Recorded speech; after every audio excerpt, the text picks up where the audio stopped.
I've committed a heinous crime. The crime of being an Agatha Christie virgin. I've never read a book by the Queen of Crime. Lock me up, officer. Look, this is how you train your gabbing. You sit me down and you say, look, if you want to be a budding detective, then you must start with the Queen of Crime. You must start with Agatha Christie herself. Absolute legend, icon. Again, never read a single book by her. I just know her by association. Now, I've seen one Agatha Christie film, but I actually haven't ever read a single book by her. And I'm just utterly appalled at myself. Utterly appalled. So we are going to fix this. So in today's reading vlog, I'm going to be trying my very first 3 Agatha Christie novels. I'm so excited. Now, I have asked my subscribers what the best Agatha Christie book is. I've asked for recommendations in the comments of my videos. And one that is always standing out to me is And Then There Were None. This is one that a lot of people say is their favourite. All I know of this one is that there is a party that people are invited to on this island, and one of the party members dies and they all get accused of a crime. And I think maybe a party member starts dying one by one, and the whole mystery of like who invited them, what's the backstory of these guests and all of that. So I'm excited to read this because I have no idea who the culprit is, and I've somehow managed to avoid spoilers all my life. I will say though, I think I probably will be talking about spoilers in this video, so if you haven't read these Agatha Christie novels and you want to, be wary of that, because you know, these books are quite old now, and I feel like I'm one of the last people to know of these plot twists and turns in the books, so I don't think I'll be able to do this vlog justice if I don't talk about spoilers. I don't think I will be starting off with this one though. The one I will be starting off with is Murder on the Orient Express. I have actually seen a couple of movie adaptations of this one, so I do know what the plot twist is. I know like pretty much the ins and outs of the story just based on the movies alone. The book might be slightly different in terms of characterizations and things. I don't know yet. I'm excited to find out, but I do know. So I feel like this will be a good one for me to start with, because then I will be able to already understand the story going into it. But not just that, the way I'm going to London tomorrow, so I think this will be the perfect book to read on a train. I mean, I'm sure I'm not the first person to ever think of that, but I'm just excited to do that. It will be my first Agatha Christie, and I will be reading it on my train to and from London. This is one of the Poirot books, and this is set on the Orient Express. We have a murder happen, and the train gets stuck in snow. This is just my summary from the film, okay? Like, let me off. Remember, I am rectifying the fact that I haven't read this yet. And Poirot has to find out which of the passengers killed somebody, essentially. So that is that one. And then the third one that I would like to try and read is Death on the Nile. I think it's set in Egypt. It is, isn't it? It doesn't have a summary on the back, so I can't see if it actually is. Maybe it's a murder set on a boat? Maybe. Yeah, the new film's just come out. I would love to see it. I don't know if it's still in cinemas though. I think it came out early last month. But I do want to read it first. I don't want to read another Agatha Christie book after seeing the film. And it's good because I feel like Murder on the Orient Express is the only one that I actually remember watching and remember the plot twists and stuff for. So yeah, I literally have all of Agatha Christie's catalogue available to me where I have no clue about them. So yeah, these are the 3 that I would love to read in this vlog. I might try and read more if I have time. And I'm just excited to try my very first Agatha Christie books. So yeah, that is the plan for the vlog. Tomorrow, yes, London. I cannot wait. My friend Anna James is going to be showing me around and is going to be taking me to some Agatha Christie landmarks. So excited. I'm gonna be like a proper little Agatha Christie tourist, okay? Even though I won't have read her books by then, I'm just gonna be the #1 fan. Anna James, love her to bits. Can't wait to see her again. And she is also the author of the Pages and Co series, so do check that out. I love that series so much. But yeah, we are meeting up. We're gonna be having such a chill, fun time. And hopefully there are no murders on the train while I'm going down there, because if there is, Detective Gav is on the case.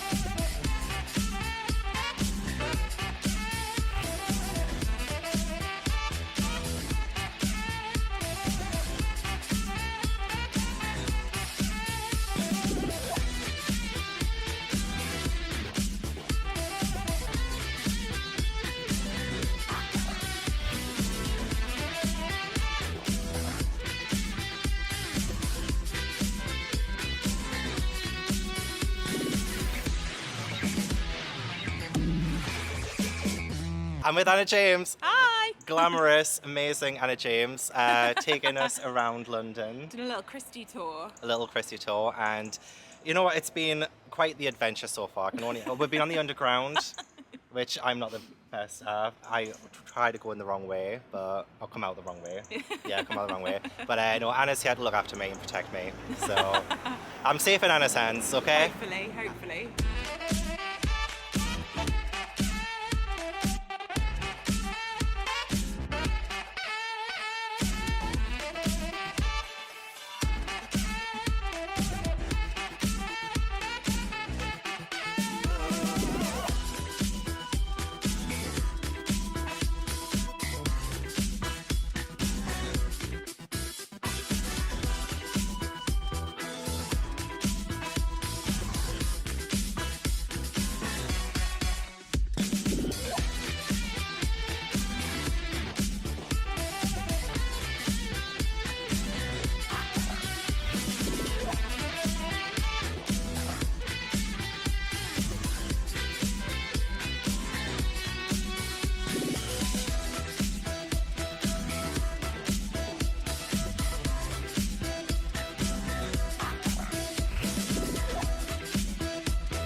I survived London and all I got was incredible B-roll footage. Oh my god, like what an amazing day. I got to see Agatha Christie's actual signature. How insane is that? And I got to see Agatha Christie's statue, and I got to see the plaque on her house where she wrote Death on the Nile, and it was just a fabulous day. Honestly, Anna James was the best tour guide. And okay, let me just walk you through the day. So I got on the train, it was really early. I think I woke up at like 5:30. My train was like 7:57. Got on the train, I read half of Murder on the Orient Express. I really wanted to update you guys, but the train was quite full. I didn't have anyone sitting next to me, but the train was quite full. I really did want to say, look, this is what I'm thinking of Murder on the Orient Express so far. This is my theories, even though I already knew everything. These are my theories. And I just want to give you some of my mid-thoughts. However, I don't really have the courage to speak on a train just yet. Hopefully, in time, I do get brave enough to do that. Anyway, got to King's Cross, and then Anna met me, we had some coffee, we went on the Underground, which honestly I'm usually terrified of, but because I was with Anna, it was fine, I was safe. And then we got to Notting Hill, literally being bougie bitches. We went to her house at 58 Sheffield Terrace, which was where Agatha Christie lived during 1934 to 1941. All the books that she wrote while she lived there were Murder on the Orient Express, Unfinished Portrait, Why Didn't They Ask Evans, 3-Act Tragedy, Death in the Clouds, The ABC Murders, Murder in Mesopotamia, Cards on the Table, Dumb Witness, me, I'm the dumb one, I can't even pronounce these, Death on the Nile, Appointment with Death, Hercule Poirot's Christmas, Murder is Easy, and then there were none. Oh my god, that's another one That was written there too. Sad Cypress, 1, 2, Buckle My Shoe, Evil Under the Sun, NOM. So those are the ones, literally the three. The three that I'm reading in this vlog are the ones that she wrote there. And I visited there. Oh my god, I feel so inspired. So that's so cool. That is so cool. Yeah, we went there, got a little bit of footage. Out. After that, we had some lunch. We had some coffee and had a little bit of a chin wag. And then we got on the underground again. And then we got off at Piccadilly. We saw the Agatha Christie statue. And that was so cool. It's such a really nice statue as well. Got some photos in front of that and some footage. We did a little bit of book browsing. Okay, so fun story. We went into this shop that has a lot of beautiful, gorgeous books, like secondhand books as well. And we went downstairs. And in this place, Anna, just thinking it was cute, picked up this Peter Rabbit book. It had a name on the front that was like crossed out. And inside it had somebody's name written in. And while that could have been like anyone, it still had somebody's name in it, and Anna knew somebody by that name, so she messaged them. Turns out that is their book. After like, I don't know how long, it must have been like 20 years or something since they got rid of the book. It was there in the shop and I found it. And I'm just like, I'm still impressed by that. I'm not giving that story justice whatsoever. But just the fact, like my mind was blown. My mind was blown. The chances, you know how big a place London is? The chances. So yeah, we did some book browsing. Now I've never been to Files before. Ever. I also went to Goldsborough Books as well. I've never been to Goldsborough Books before. That was so cool. And that's where I found, or not found, like I didn't discover it, but that's where I got shown a couple of Agatha Christie books that were like £1,500. And one of them had like this signature from Agatha Christie. It wasn't like actually in the book. It was more like a book plate, like that kind of edition of a book plate back then, as well as one of the Poirot actors' signatures as well. But it was the Agatha Christie signature that I saw in the flesh, and I was like, oh my god, Agatha Christie signed that. Oh my god. Honestly, I sound like such a huge fangirl for Agatha Christie, and I've only read one book so far, but like I'm just so impressed. Like it was just such a good day. So I finished Murder on the Orient Express on the train home. Honestly, it was perfect to read. I know some people probably thinking, oh, that's the first one you read, but it was perfect because I was on a train. So what did I think of this book? I thought it was really good, and I really enjoyed myself reading this. What I do wish that I never saw the film first. I really, really do wish I hadn't spoiled it for myself, because knowing who it was, like, and I'm just going to go with spoilers. I'm just going to go straight into spoilers. So if you haven't read this book, if you want to, then I don't know. But knowing that all of them did it eliminated a lot of the suspense. However, I was still engrossed by, even though, okay, this book was mainly just conversation. Like, there's not really a big plot, or there isn't really a lot of action, or any action at all, really. We have the start of it. We have Poirot coming onto this train and meeting the characters. He meets Ratchet. Ratchet is the one who gets killed. And Poirot is actually really horrible. Like, he says to Ratchet, well, Ratchet asks for help because he feels his life is in danger. And Poirot is just like, I don't like your face. Yeah, he says the reason why he doesn't want to protect Ratchet is, if you will forgive me for being personal, I do not like your face, Ratchet.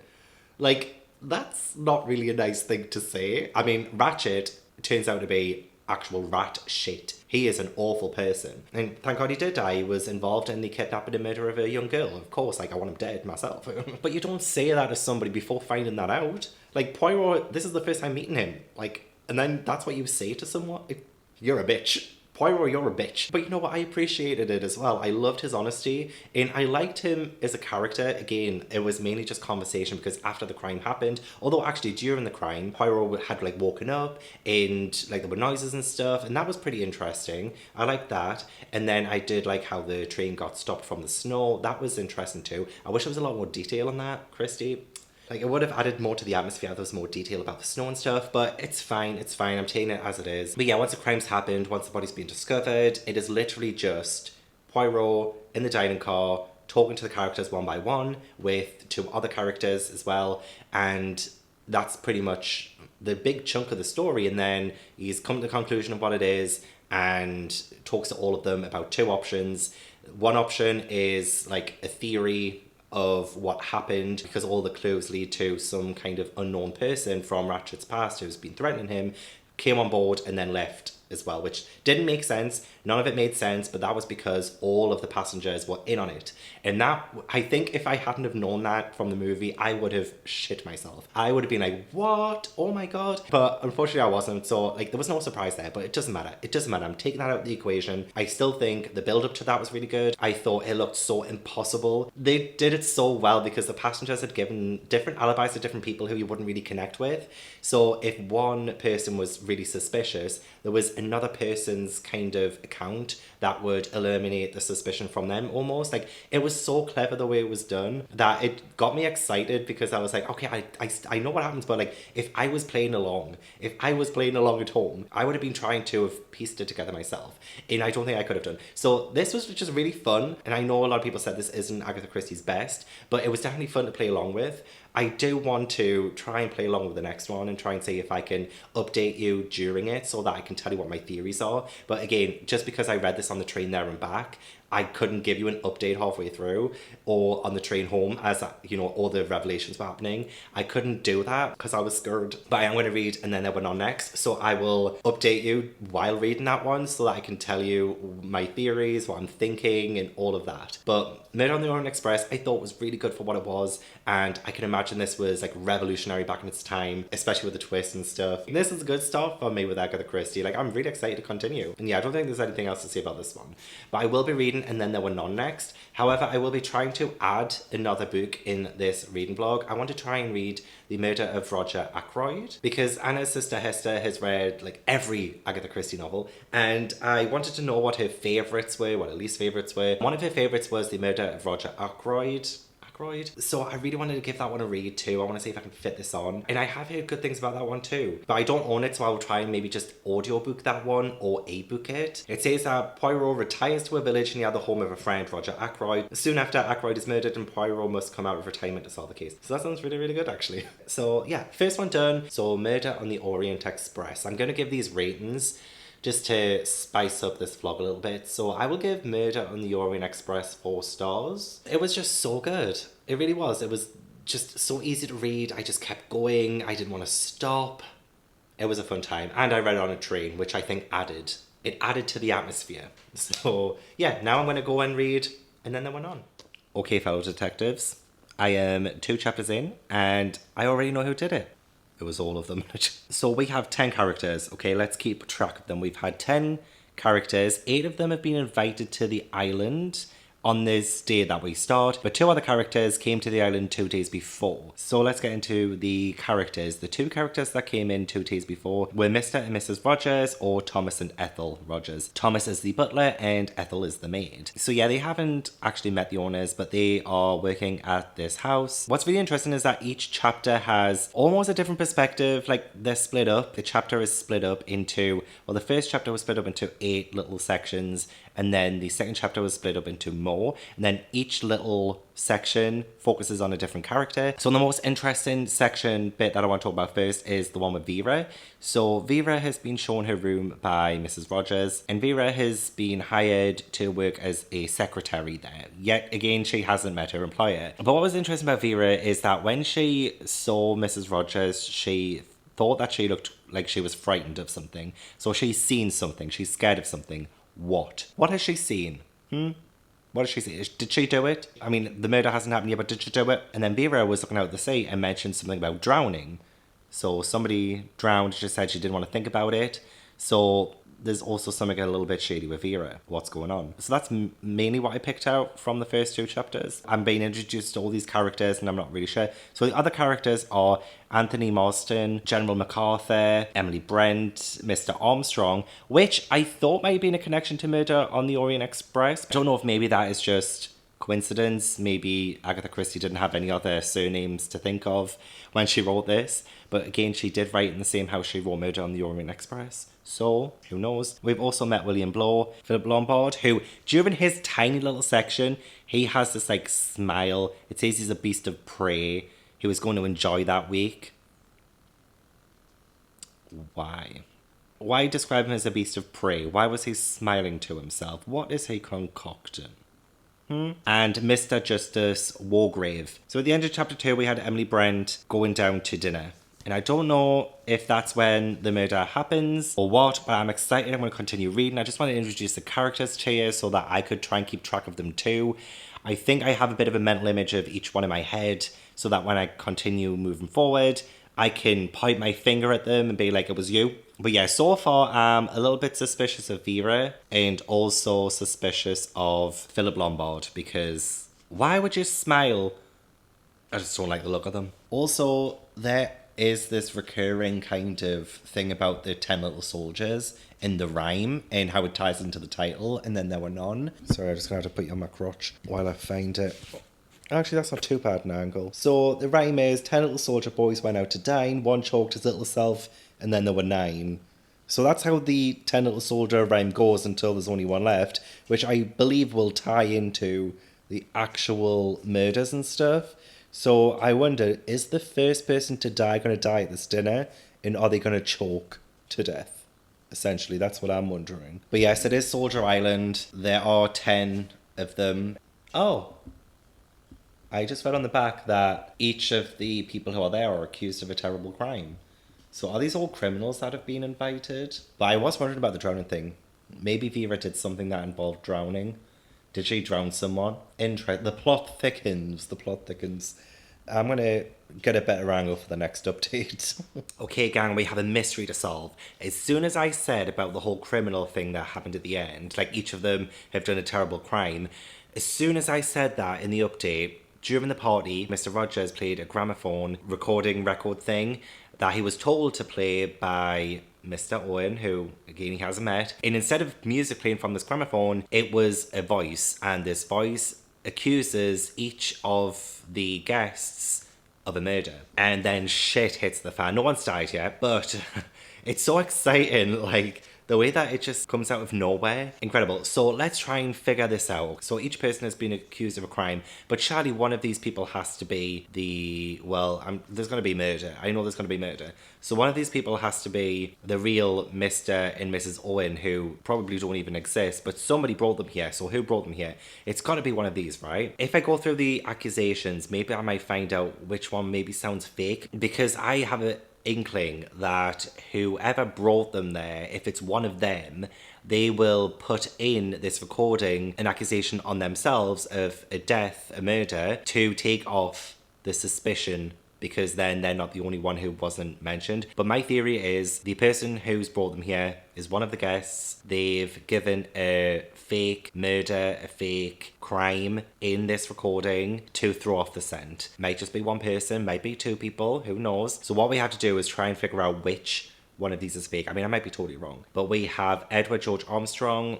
You did, upon the 14th day of March 1925, cause the death of Louisa Mary Cleese. Emily Caroline Brent, that upon the 5th of November 1931, you were responsible for the death of Beatrice Taylor. William Henry Blow, that you brought about the death of James Stephen Landau on October 10th, 1928. Vera Elizabeth Claythorne, that on the 11th day of August 1935, you killed Cyril Ogilvy Hamilton. Philip Lombard, that upon a date in February 1932, you were guilty of the death of 21 men, members of an East African tribe. John Gordon MacArthur, that on the 4th of January 1917, you deliberately sent your wife's lover, Arthur Richmond, to his death. Anthony James Marston, that upon the 14th day of November last, you were guilty of the murder of John and Lucy Combs. Thomas Rogers and Ethel Rogers, that on the 6th of May 1929, you brought about the death of Jennifer Brady. Fun fact, my birthday is the 7th of May, one day after this. Although not in 1929, I was not born in 1929, okay? Lawrence John Wargrave, that upon the 10th day of June 1930, you were guilty of the murder of Edward Seton. Prisoners at the bar, have you anything to say in your defence? One of these has to be fake. It would be obvious, I think, for it to be Thomas Rogers and Ethel Rogers, because they came early. They were invited earlier than the rest of them, so they could have set all of this up. And it was Thomas Rogers who played the gramophone, even though he was told to by his employer, by Mr. and Mrs. Owen. He was told to in a letter. Like, all of them got a letter inviting them there for different reasons and using different techniques and tactics to get them there. Some of them have destroyed the letters that invited them there, so maybe some suspicion falls on them. Thomas Rogers is one of them. He also ripped up the letter initially getting them there. Let's see who else tore up the letters. So Emily Brent kept kept her letter, so she's got that and she's shown it. Anthony Marsden got a wire, which I don't really know what that means. I don't think it's a letter. A wire isn't a letter, is it? It's like a telegram. I don't know. Dr. Armstrong was called in professionally, so I assume it may be on the telephone. General MacArthur destroyed his letter. Mr. Lombard also tore up the letter. And then we found out that William Henry Blow was actually saying that his name was Mr. Davis to everyone else, so he's been caught. He is actually a detective, and he has been hired to keep an eye on all the guests, and he comes clean, but he's never met them either. He hasn't met Mr. and Mrs. Owen, and he has also been accused of a crime.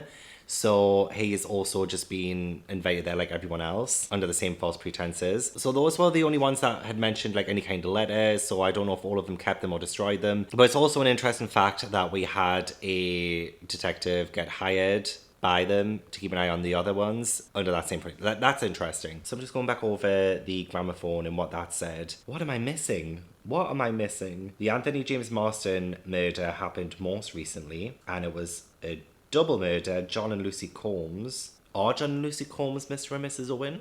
Because that's a very recent murder. That's also my mother's birthday, by the way, and she did give me a cheesecake today. So there's a clue. So the most recent one was Anthony James Marsden. The earliest one was John Gordon MacArthur. And still, I cannot tell you anything else. Anyway, I'm going to continue reading. I'm pretty sure someone is going to die any minute now. But I'm loving the tension. I'm loving how scary this actually is, especially since the end of the chapter. I've no doubt in my own mind that we have been invited here by a madman, probably a dangerous homicidal lunatic. So that is a really scary thought. Can you imagine being invited to an island in this house? You've not met the people who have invited you, which is silly. Like, nobody should have went. Come on. But also to know that the person that's invited them knows awful things that they've done, and this looks like it's some kind of justice vigilante, maybe getting some kind of redemption, maybe trying to get them to pay for their sins with murder. But who knows? And this is why I love mysteries. It's just getting me thinking. It's making me theorize, and I feel like Velma Dinkley from Scooby-Doo. I really do. I feel like Velma. And who doesn't want to feel like Velma? So I've had the first murder, the first death, and it ties into that 10 Little Soldiers poem. So 10 little soldier boys went out to dine, one choked his little self, and then there were 9. So that's just happened. Anthony Marsden was the first one to die. May he rest in peace. But who was next? Before I go on to the next one, because I want to try and figure out who dies next, I just want to say, like, when Anthony dies, right, they are a bit shocked.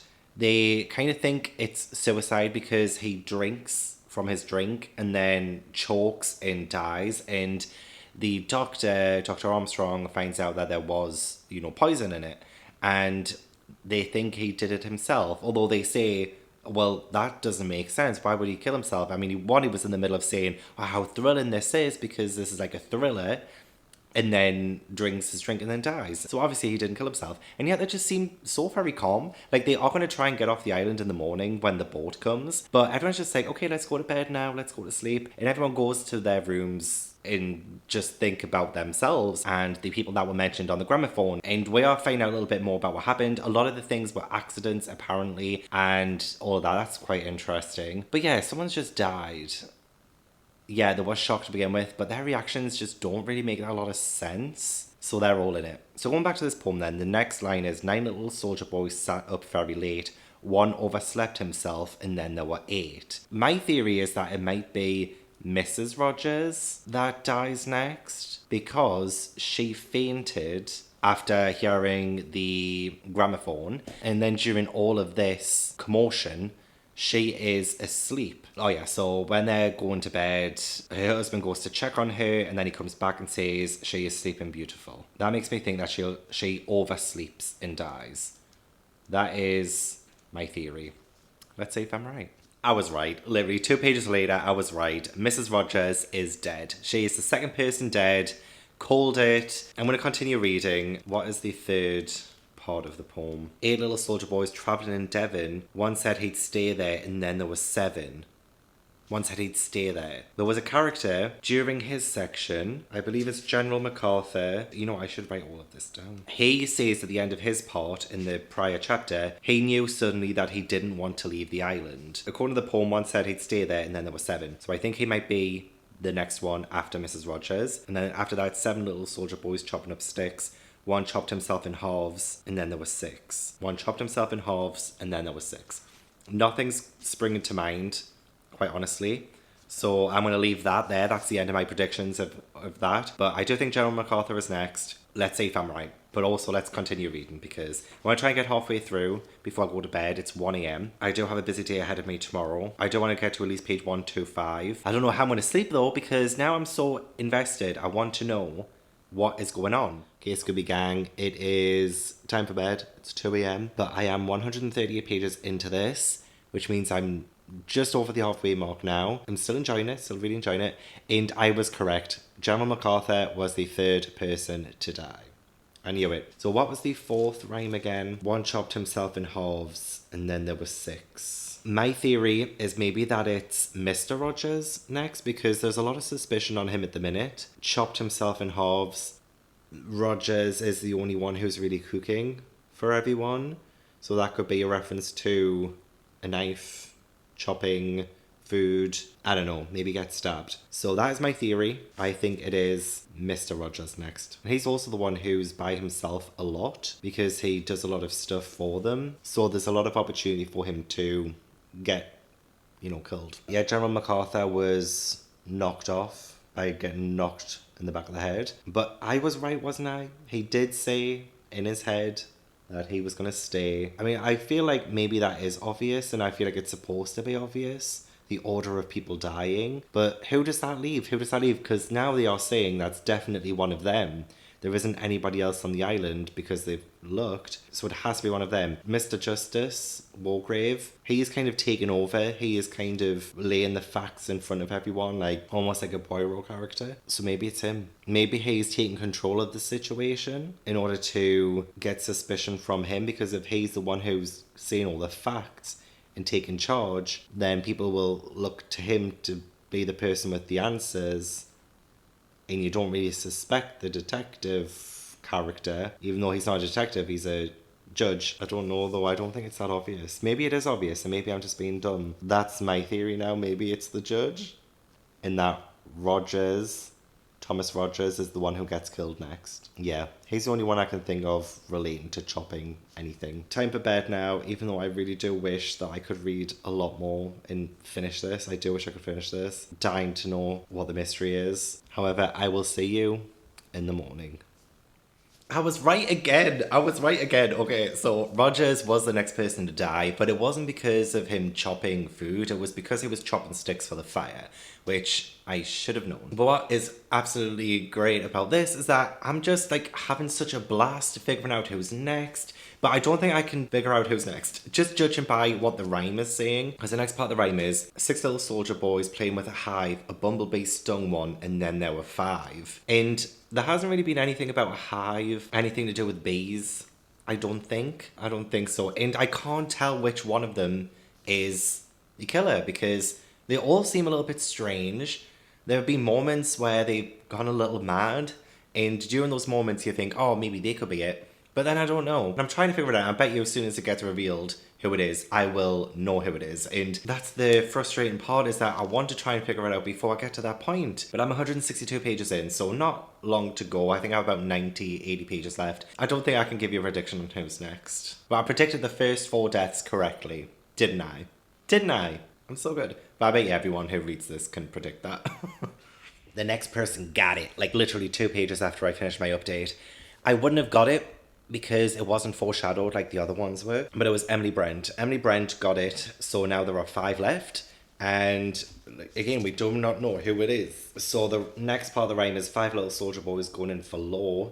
1 got in chancery, and then there were 4. Going in for law, 1 got in chancery. That has to do with kind of maybe like some kind of police work, detective work maybe. So that leaves us with Mr. Blow, because he is the ex-CID man. He runs a detective agency. So maybe he is next because of the whole law thing. Blow. I'm clasping at straws. But I feel like, this is what us budding detectives have to do. We have to see everything, the whole picture, and see things there that other people might not see.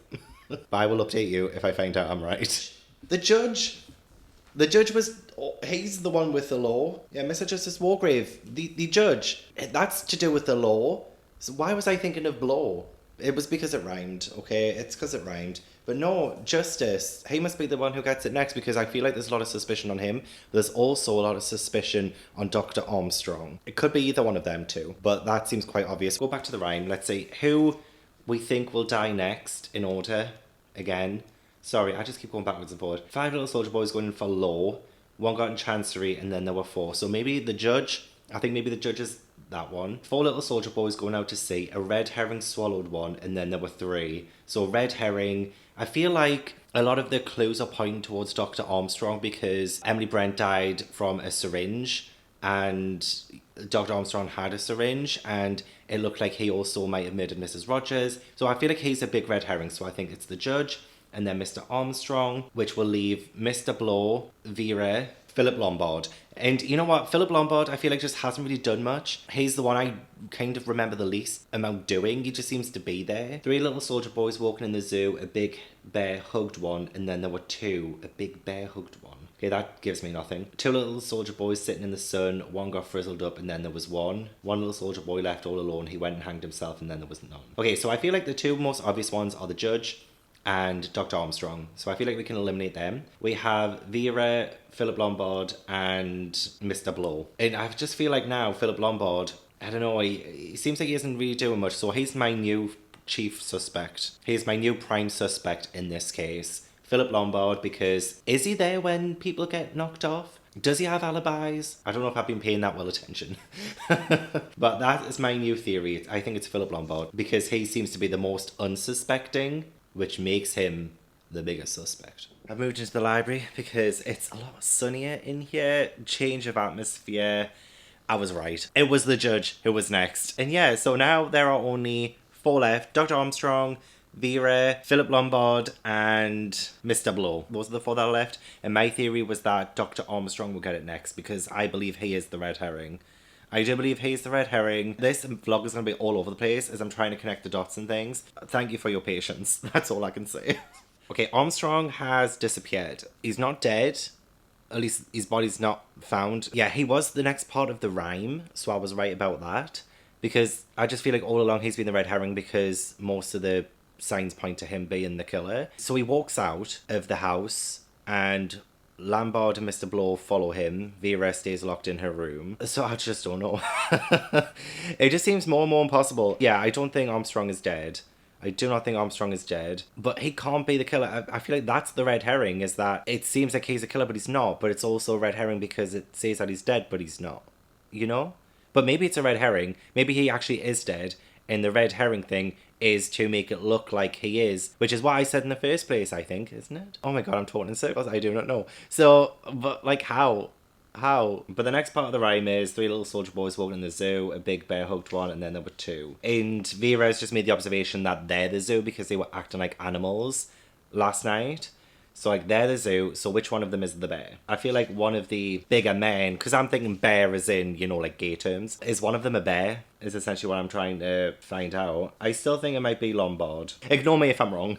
Okay, Blow is dead next. Blow is the one who got killed by the bear. It was the bear mantelpiece ornament thing, which I didn't know. Was that mentioned before? I don't know. But yeah, so now it is only Vera and Philip left.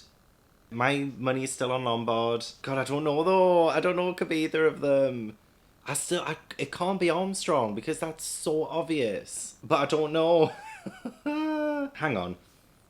How did the bear thing happen? If it's the 3 of them, if Armstrong's dead, then it must be either Vera or Philip. The ornament came from Vera's room. It had fallen from the window. What if Vera placed it in the window? But then how would she have known that Mr. Blow would be under it? Does she have rope? Did she have string so that when he came under the window he knocked the string and that's what made it come down? Okay, I've literally only got like 40 pages left. Right, okay, I'm back again. We've got some twisted turns. So we've got 1 person left. So they found Dr. Armstrong's body. So it was Lombard and Vera. Found Dr. Armstrong's body, so he's definitely dead, which I thought It would be. I thought it would be that, didn't I? Isn't that what I said? Honestly, I can't keep my mind straight. There was a bit of confrontation between Vera and Lombard because it must be one of those two, right? Well, Vera ended up shooting Lombard, killing him. So she's actually killed someone. She's killed him. And I feel like that's what was building up to, like the paranoia between them all. And when they're only faced with two people left, they will assume it's the other. And so by killing the other, that means that they'll be safe. Is there another person on this? Or is somebody who we thought was dead is still alive? Because when they've been putting their bodies in like rooms and stuff, do they actually check the body is still there? Is one of the people who we thought was dead still alive? I've only got like 30 pages left, so I'm going to keep this on. I'm going to read this because now Vera's gone back in the house. She's all alone apparently, but something's not right. Something stinks. So it can't be Lombard, so that was my theory out the window. But then it can't be Vera, because Vera, I think, she feels safe now. But then if she hangs herself, because that's what the rhyme said, that the last little soldier hangs himself. One little soldier boy left all alone, he went and hanged himself, and then there was none. Right, let me just continue reading. Let me shut up.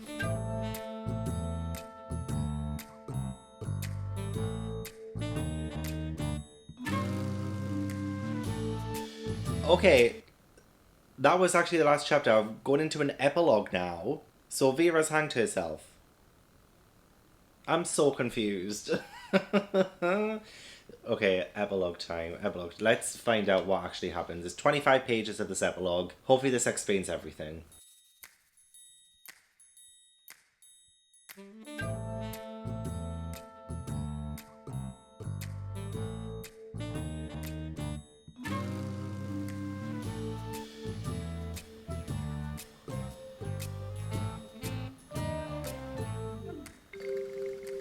Wait, hang on. So the chair that Vera Claythorne kicked away to hang herself was found neatly put back against the wall.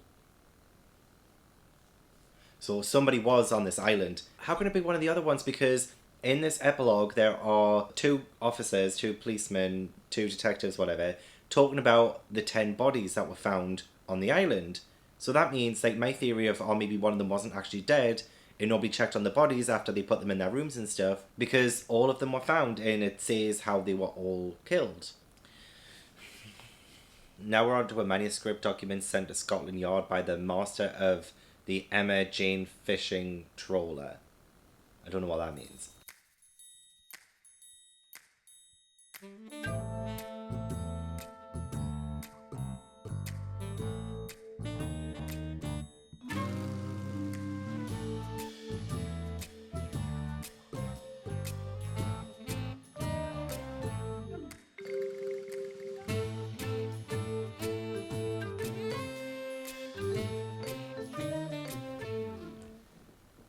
Wait, hang on. Is this the judge? What? He's saying that... What? Okay, this whole thing is just saying I. So they're not saying their name, but now we've gotten to a point where we get to the judge's death and he's saying he had Armstrong keen on the idea of faking their death. Little plaster of red mud on the forehead, the red curtain. Miss Claythorne screamed the house down. They all rushed up and I took up my paws of a murdered man. Wait, what?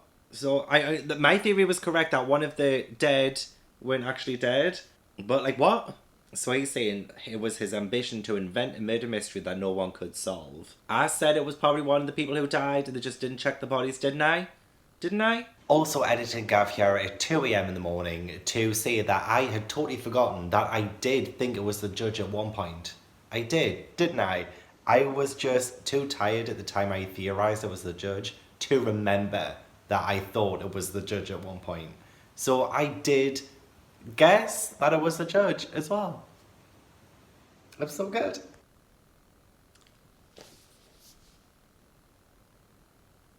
So it was the judge, and he did end up taking his life with a clever trick with the revolver so that his body would still be found. But, like, ooh. So it did turn out to be a little bit of a psychological experiment by the judge, because they were getting more and more paranoid that was each other. Like, that was fantastic. It really made me think. It made me play along. It made me suspect people. and it got me a little bit paranoid, and it was fun to try and figure out. So because of that, I'm going to bump Murder on the Orient Express down to a 3.5 and then there were none 5 stars. It was just so good. It was... Oh, I didn't expect it. I did not expect it. I don't think. Did I expect it at one point? I mean, to be fair, when I go into these murder mysteries, I suspect everyone. And then the one was so good. How can we top that? I do not know. The next book I'm going to read is Death on the Nile. This one is a lot bigger than the previous two, like 330 pages. I'm sure I'll have fun with it.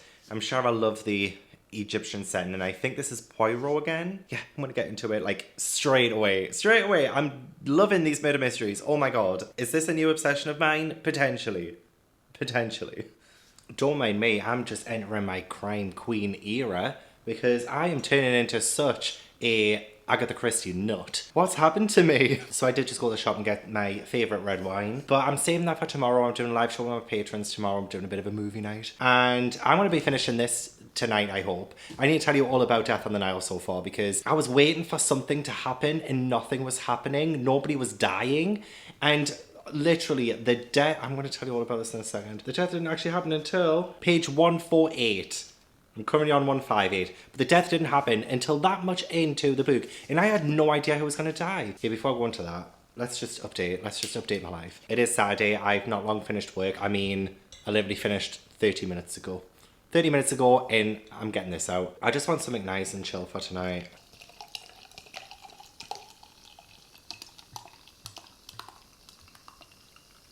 It was such a stressful day, and I was given so much responsibility, and you know what?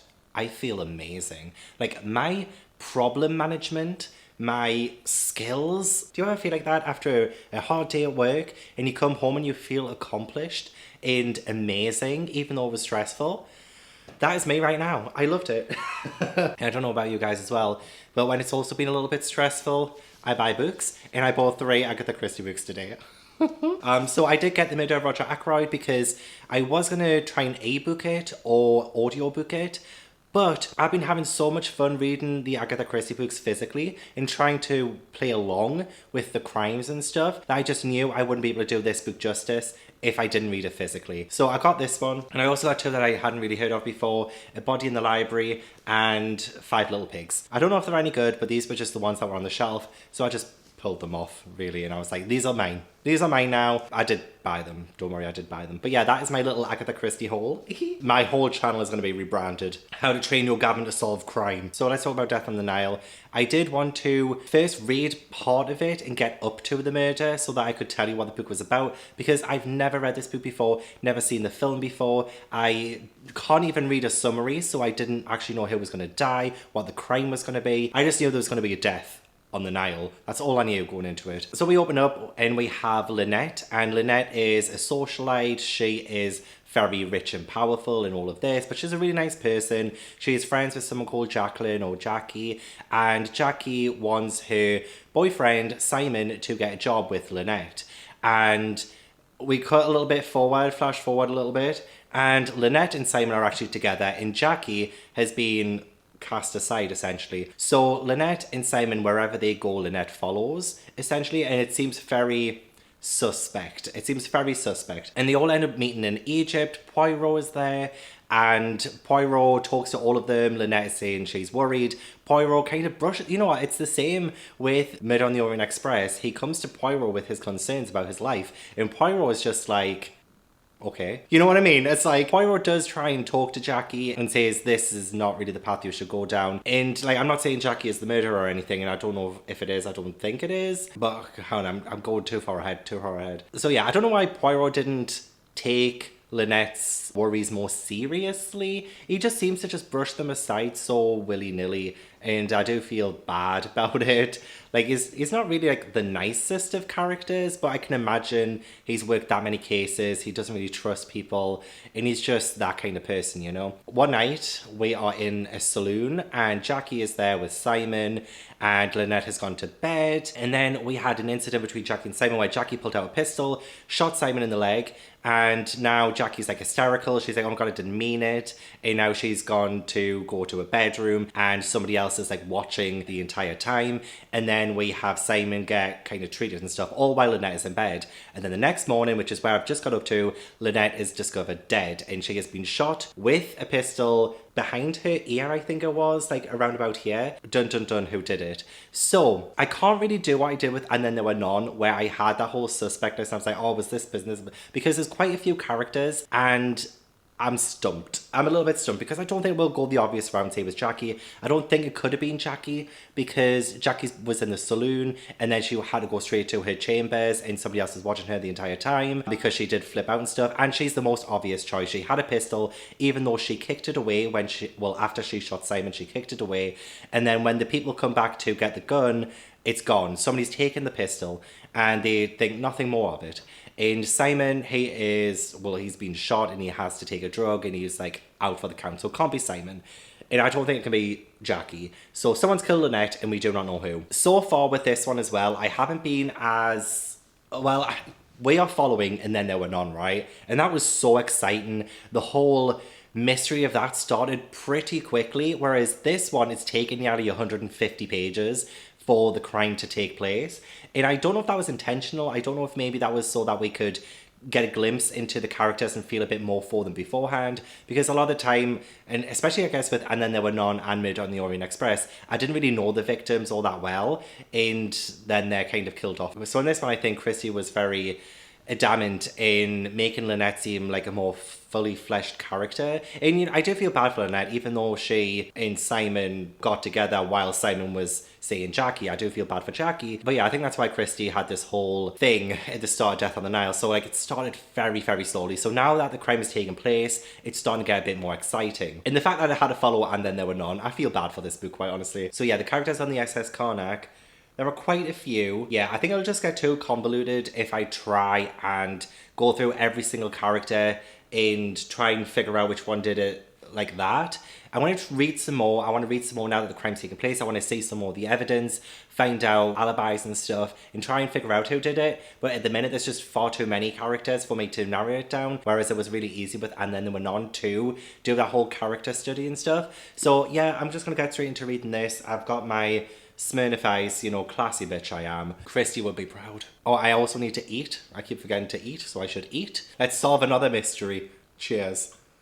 So I'm just coming on sprints with Mel, just reading more Death on the Nile, and I have a theory that it's a demon. It's a demon. No, something isn't right here. I have a theory. It was all of them. No, I'm joking again. Okay, what if Jacqueline and Simon were in it together?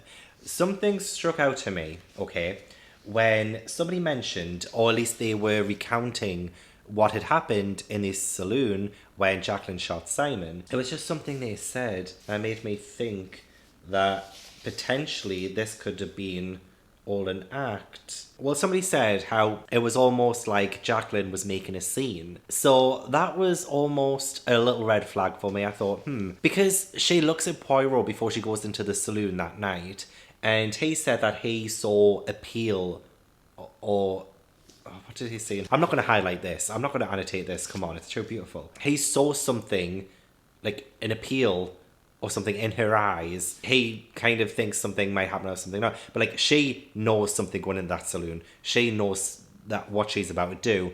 And now I'm starting to think maybe the whole shooting of Simon's leg was an act by both of them. Did Simon get with Lynette to try and get her money? That is my theory now. So maybe Simon and Jacqueline are in together. However, I don't know how, because both of them have a very strong alibi, and it's with different people too. I don't know how they've pulled it off. So even though they're saying that the death was probably between 12 and 2, maybe it was early. No, it couldn't have been because Mrs. Doyle was in the saloon. Maybe it was later than that, when one of them could have had the opportunity to do it, and I don't know, somehow made it look like it was done earlier. I don't know. That's my theory so far, that it's Jacqueline and Simon in it together. Simon left Jacqueline for Lynette as a ruse in order to get her money. Jacqueline's also in on it, but they wanted to make Jacqueline look obsessed with them beforehand to put the suspicion on her, to then make sure she had a rock solid alibi that it couldn't have been her, to confuse the case. I don't know, maybe I'm thinking too much into it. Maybe I'm totally wrong. That's my theory. I'm probably wrong. Oh, this has got so dramatic. And I was saying this was boring. Guys, we've had 2 more deaths. 2 more deaths. I can't believe my eyes. One of them literally just happened. It happened out of nowhere, and I was like, what the fuck? Like, we just saw it happen straight away. Okay, so I can't really tell you who I think it is because I'm not 100% sure. I'm still standing by the idea that Jacqueline and Simon are in it together, but I don't know actually because I'm a little bit stumped. So, I mean, we've had more things happen. The pearls that Lynette owned went missing, so we've been trying to find that. There was an easy explanation for that. Apparently one of the other people on the ship took it, is a klepto, and it was returned, so that's all fine and well. And then a little while later, Lynette's maid was found dead, stabbed in the heart, and it seems that she knew who killed Lynette, but she was trying to get money out of the person who killed her, so she ended up, getting killed herself. And now, oh my god, Mrs. Otterborn, she is a little bit of a busybody. She was a writer who isn't really selling her books. Like, she's not really doing very well anymore. She says that she saw who went into the maid's bedroom and killed her. So she is an eyewitness. She knows exactly who did it. She watched them enter. She watched them leave. And now she's sitting there in front of some people, including Poirot, about to tell them who killed the maid, who in turn would have been the one who killed Lynette, and boom, she's shot. She is shot dead right in front of everyone. I was not expecting this in a Christie novel. I mean, yeah, I was expecting death and crime and stuff, but like to be shot right in front of everyone just before she said who the person was, I was like, oh my god, that's so juicy. Wow. So that was really interesting. So that's just happened. I am now on page 264 of 328. So, I mean, I will finish this the next couple of hours. Literally, like, this tiny little bit, and I'll know who did it. Like, I'm not going to sleep until I know. So I'm going to quickly run back. The next update I will have finished. My theory still stands as Jacqui and Simon in it together. I don't really know how. I think maybe Jacqui's the one who was killing everyone. Maybe she faked going to sleep that night when she shot Simon, and she did manage to sneak out and kill Lynette, and the times are all wrong or something. I don't know. It seems maybe a little obvious to me right now, and I don't think we'll go the obvious route, but maybe not. I don't know. I'll let you know in a sec. I promise you, I have never read this book before. I've never seen an adaptation of it before. The only adaptation movie I've ever seen is Murder on the Orient Express. That's the only one I've ever seen. How did I get it right? I only took that one clue, that one hint, when somebody said that Jacqui had made a scene. Jacqui had made a scene when she shot Simon. But then I didn't know how in the world they pulled off the murder. But I was right. It was Simon and Jacqui in it together. But I cracked it. I actually solved the case. Like, what? I did think it was a little obvious that, I mean, I appreciate that Christie tried to, like, the whole plan was to make it seem like it was Jacqui and then give her such a strong alibi that it couldn't be Jacqui, which I said that, didn't I? I said that. But then I didn't know how in the world Simon killed Lynette, because he had been shot. Well, it turns out that Jacqui didn't actually shoot him. During all of that commotion, when Simon said, get Lynette out of here, make sure like somebody's with her at all times, meant that he had about 2 minutes. 2 minutes when he was alone in that saloon, apparently bleeding. Turns out he wasn't actually bleeding. He'd had red ink that he'd, put on himself, and went to Lynette's room, killed her while she was sleeping, and then managed to get back and then shoot himself with the gun that Jacqui kicked under the settee, so that when the people came back, they would say that he'd actually been shot. And yeah, nobody could have said that he went to Lynette's room, because how could he? He was bleeding. He'd been shot in the leg. I was so conflicted. I mean, it is pretty genius. And that is such a good kind of idea. I got it. I guessed it. If I'd been paying more attention, I probably could have figured out that maybe Simon did just fake it and then shoot himself after killing Lynette. But I didn't think that was an option. For some reason, that didn't cross my mind. Overall, it was a good book, but I think I'm only going to give it 3 stars. And I say only, 3 stars is still really good. But I think did drag on a bit longer. I didn't really feel the whole Egyptian setting all that well. I don't think the Christie books are ever going to be very detailed or anything. It's mainly, predominantly, character driven, always character driven, which is why I think we had such a slow start to this in introducing the characters and having such a well-rounded portrayal of as many characters as possible, just to try and alleviate suspicion. And there were some red herrings, there were some other characters who it could have been, but obviously wasn't them. I've impressed myself, I figured it out. I wonder if other people did as well. I wonder if other people suspected they were in it together. But oh my god, when Mrs. Otterborn got shot, but again, I was a little bit bored for the first 150 pages-ish, but then as soon as the first murder happened, I didn't know I was getting 3 murders in this. I didn't know about that either, and I was so excited about that. I'm just eating up Christie's writing style. I mean, yes, a lot of it is conversational and it's just questions and Poirot trying to figure it out through interrogating people, but I'm trying to wiggle along with him and trying to see the clues, and it's so interesting, and I love the way that Poirot brings it all together in the end, and he says this is what happened and he's figured it out, and I'm just like, oh my god, like, yes, it was good. I can't wait to watch the film. I just found out today, in fact I think it's just been announced today, that it's going to be on Disney Plus on March 30th, Death on the Nile. What great timing. I mean, it's only, it's after midnight now, so it's the 20th. That's not long at all. I might see if my patrons want to watch it with me. But yes, this was another good book, but I cannot wait. I cannot wait to read The Murder of Roger Ackroyd and to see me figure it out and tell you who the murderer is, because I'll find out who it is. I'll figure it out. You just watch. It's time to solve the murder of Roger Ackroyd. I'm going in, guys. Got my Starbucks that I kind of spilt a bit of. But literally, this is my 4th mystery in, 5 days? Just call me Poirot, because I'm solving these bitches, okay? Write this down, detectives. Page 46, Roger Ackroyd has been murdered. Yes! 100 pages earlier than Death on the Nile. Thank God. But one, I am enjoying this so far. I'm really liking the story. And also, I love the fact that I have read these Poirot books out of order. But yeah, this was apparently the 4th Poirot book to ever be released, just judging from the back here. Let me explain the story so far. In this one, we actually follow Dr. Shepherd. Shepherd is the narrator. And I was so confused to begin with, but I was like, I'm used to Death on the Nile, I'm used to Murder on the Orient Express, the narration style of those, so I was very confused when this was just somebody else with a sister and all of this, that and the other, in this little village called King's Abbot.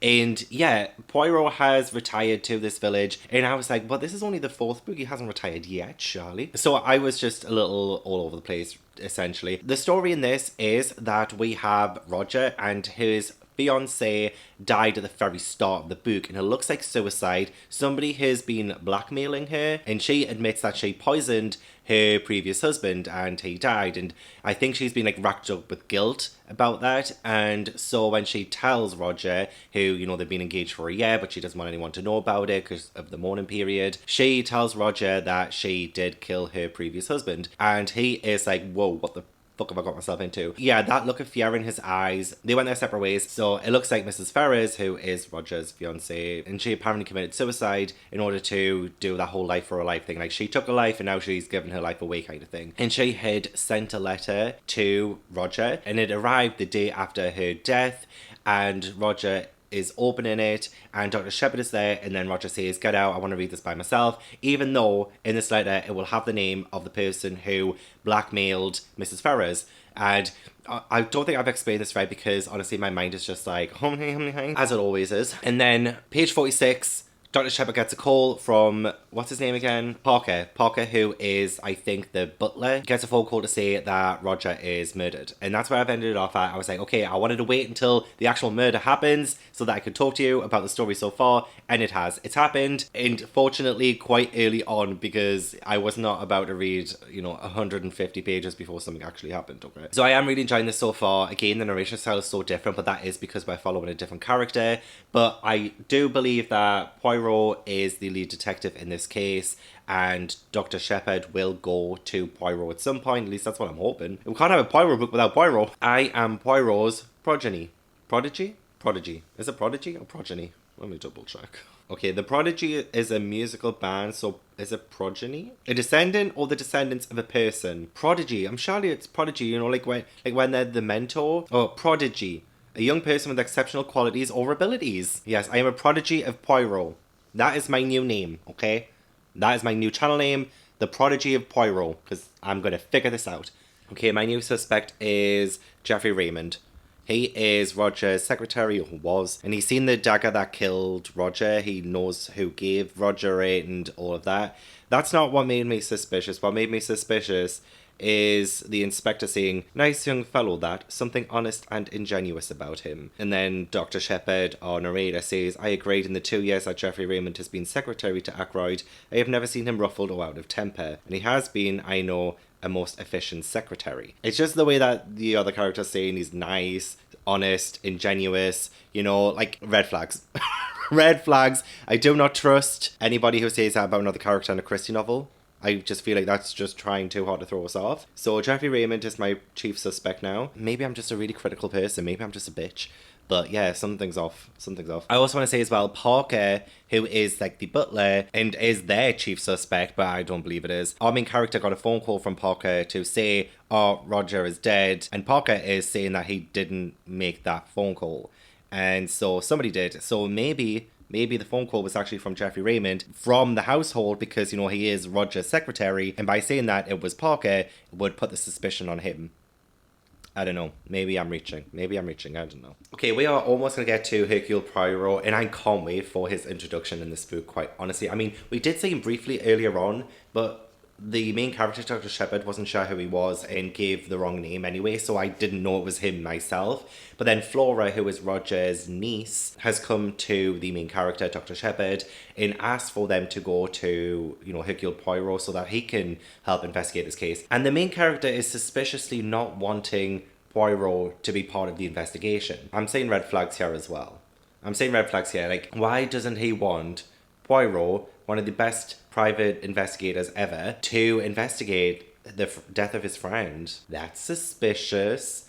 That's weird. So now I'm actually finding Dr. Shepherd himself to be a little bit suspicious. So Geoffrey Raymond and Dr. Shepherd are my two suspects at the minute. Okay, maybe 2 seconds later, I'm getting major red flags from Dr. Shepherd. I might be totally wrong, but now that they've come to Poirot, and yes, I'm loving the fact that he's back. Poirot was asked, "Tell me all the circumstances," and Flora says, "Dr. Shepherd had better tell you, he knows more than I do." And then the narrator, Dr. Shepherd, says, "Thus enjoined, I plunged into a careful narrative embodying all the facts I had previously set down." Now I find that such a curious sentence, because he says, well, one, a careful narrative. I mean, yes, of course he wants to be careful about what he says because he wants Poirot to have all the facts in all of the details on the case so that Poirot can investigate. But then embodying all the facts I have previously set down. I don't even know how to explain it, but embodying all the facts I have previously set down. That to me indicates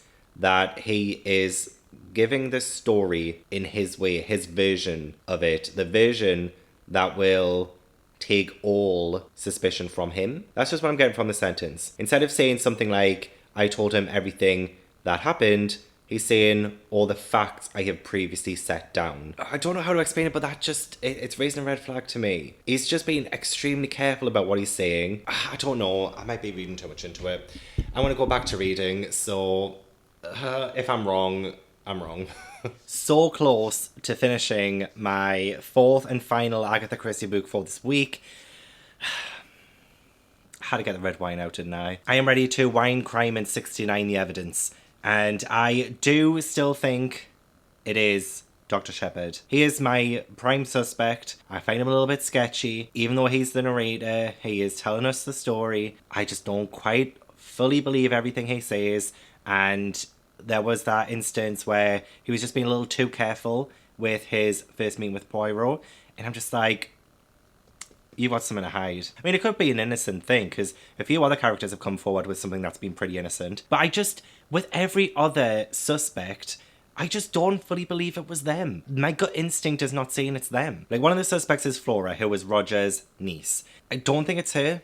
I don't think it's her. Even though there was a moment where she was skipping and she looked quite happy, and she does benefit from his death by inheriting like £20,000, and so she will be free financially, so she can be more independent and stuff. I still don't think it's her. There's also Ralph Patton, and he is the police's chief suspect because he's been missing. Nobody knows where he is. Well, nobody knows where he is. I think somebody knows where he is. And all fingers are pointing to him, which is why I genuinely don't think it's him. There's also Hector Blunt, who was Roger's friend, and don't think it's him. Jeffrey Raymond is the secretary, and I do think if it's not Dr. Shepherd, then it might be Jeffrey Raymond. John Parker, the butler, again, don't think it's him. Neither does Poirot. But yeah, there's just really nobody else I suspect. But I am going to be pleasantly surprised when it isn't him. But I just don't know who else it could be. And again, it's a bit like Death on the Nile, how I predicted it. Like, I knew who it was. I just didn't know how they did it. This is the same way. Like, I still think it's Dr. Shepherd, but I just don't know how he did it. And I don't know how he's gotten away with it. So far, anyway. I mean, I cannot wait for that moment when Poirot sits us down and says, I've got it all figured out. Oh, this is why I got the wine now. I'm ready for that confrontation. I am ready. All right, my friends, I am up to the scene. You know the scene where Poirot sits every suspect down and goes, look, I know which fucking one he is. Disgusting. We're up to that bit, okay? And I'm about to find out who killed Roger Ackroyd. And we'll also probably wrap up the mystery of who was blackmailing Mrs. Ferrers and all of that. And again, my final answer is still Dr. Shepherd. So let's find out if one is correct.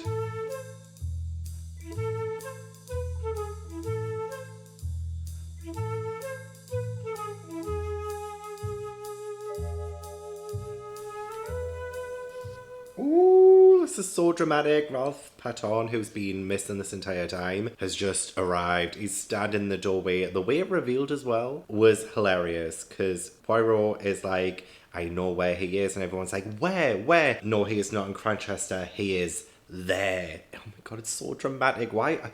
Poirot is a dramatic queen. He is a dramatic queen. I love him.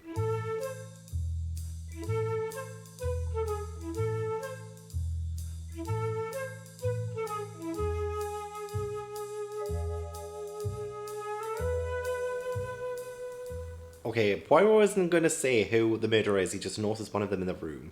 And he says they had better speak up or the truth goes to Inspector Raglan in the morning. Like, he is so dramatic. Like, just spit it out. Spit it out. Let us know. Okay, chapter 25, the whole truth. Right, this has to be the chapter we find out, okay? Oh, for God's sake, just tell me. Tell me. Poirot, you can trust me.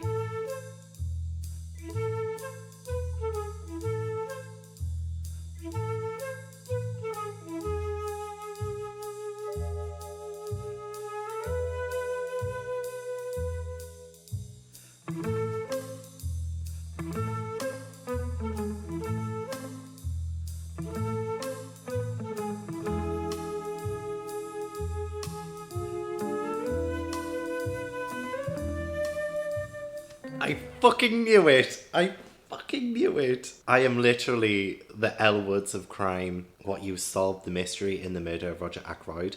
What, like it's hard? I need to finish the book. Give me a minute.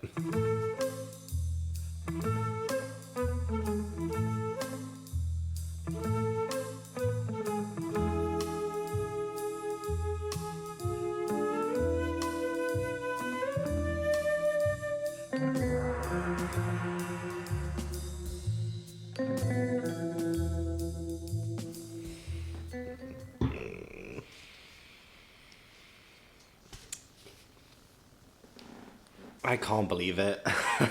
I turned out to be right, and I guessed it pretty early on. Honestly, it just red flagged straight away.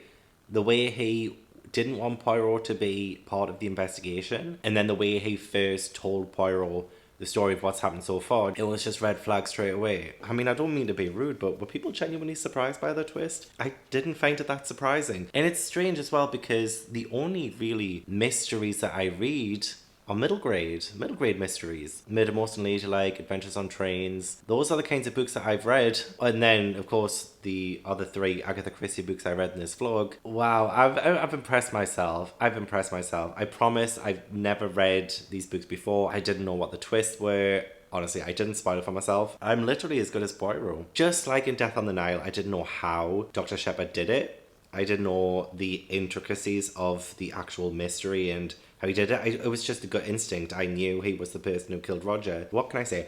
It's the way that I am now absolutely desperate to start like some kind of wine and Christie crime book club and read more Agatha Christie books. Like, honestly, even though I did guess who it was, I really enjoyed it. So I'm still going to give this one 4 stars. I do think just the way this was written, the way the mystery unfolded, how pretty clever it was, I would put it above Murder on the Orient Express and Death on the Nile. But And Then There Were None is still my favourite because that one was just so exciting. Yeah. But this one was still really, really good. I really enjoyed it. And it had a good ending as well. Like, Poirot is just, oh, he's too good. He's too good. But maybe I'm better. I'm not sure. Oh, that was so much fun. Like, honestly, reading Agatha Christie this week has been so fun. I'm super glad I slipped this one into the TBR, even though I wasn't originally going to read it. And so far, my second favourite Christie book. So yeah, I think that's pretty much it. This budding detective, this little sleuth, has come a long way since the vlog started, if you ask me. I do find myself to be well equipped and skilled to take on more cases. So don't forget to subscribe if you want to see me tackle more Agatha Christie mysteries and solve them with my incredible brain. Starting to sound like Poirot. And also don't forget to leave this video a like as well if you enjoyed it, and leave a comment down below as well. Give me your Agatha Christie recommendations. What Agatha Christie books do you want me to read next? Which ones do you want me to see if I can solve them? Let me know which ones you would recommend. What was your favourite? Also tell me what your least favourite Christie book is. I'm actually really interested in finding that out too. So yeah, thank you so much for watching. I really appreciate it, and I hope I will see you in the next video. Bye. I can't believe it. Oh God, I'm in awe of myself. Wow.